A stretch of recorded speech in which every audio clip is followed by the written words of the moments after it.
Still trying to recover from superlatives fatigue. Our attempt to describe what we saw at the St. Lawrence River and Lake Ontario. 7th stop of the year for the Bassmaster Elite Series run. It was an unbelievable performance. And yet, within all those great performances we saw, we always point out our Mercury Move of the tournament. And in this case, it's a fourth-year man, LeHew. Oftentimes we talk about the move as being directionally on the lake, going 100+ miles away, or making an adjustment on the final day to catch a big bag, whatever it might be. But this was a move up the leaderboard. 69th place on day one with 18 pounds, 13 ounces. Who would have thought 18-13 would have been that far below the cut? 22 spots below the top 47 cut line. 18-13 had him there. And from there, Tommy, he went on to catch 78+ pounds over day 2 through 4. What a 3-day stretch for LeHew. And he might be saying, what if, but another great top 10 finish for him has him in the classic cut line where he wants to be, and that move is so key for the rest of his season. Yeah, the 18-3 on the first day, he turned to the crowd and said, "I'm sorry."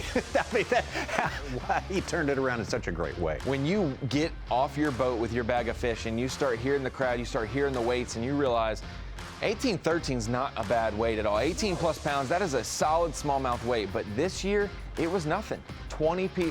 To get 20 pounds, you had to be 61st place. He was so far behind the 8 ball, but man, some of the biggest bags of the week we saw come from him, and it was a slight adjustment that we will get into in a minute. Yeah, day 2, the big adjustment started 25.09 to move all the way up to 35th place. 27.6 on day number 3, his best day, moves him up into the top 10 in 9th place and keeps it going. I mean, valiant effort, 25.11 on day 4. Normally, if you catch 25.11, you're going to move up more than 2 spots, but only gained from 9th to 7th on that final day. And Tommy, on day 1, he said, I fished a little shallower. I fished, depth-wise, maybe that 7 to 15 instead of 15 to 25 like we saw him the rest of the week.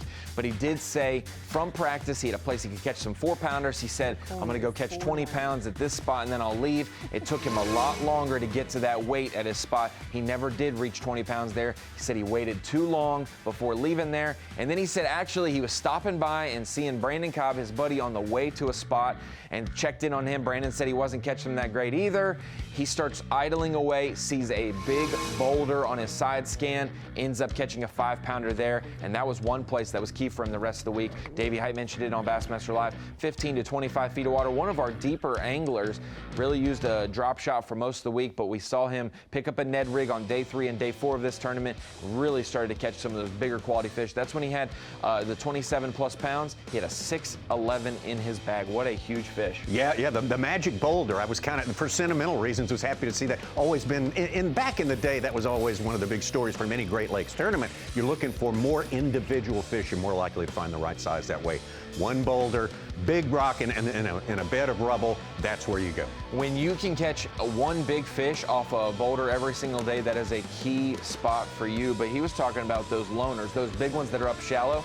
He said if I saw one big one, I would not be able to get them to bite. They had to be in a wolf pack of 4 or 5 where the competition aspect was fired up. Then I'd catch one of those fish, have to regroup, find that shallow group again, and maybe catch one more out of them. So he said, I started to transition away from those shallow, visible fish that I could possibly see. And I said, I'm going to rely on my electronics. I'm going to rely on some of the things that we know work at the St. Lawrence. Shoot, we haven't seen a big boulder factor in Henderson Bay since Brandon Polnick in 2013 when he won out of that bay off a deep spot all week. So LeHew, what a move up the leaderboard. He did this at Lake Fork.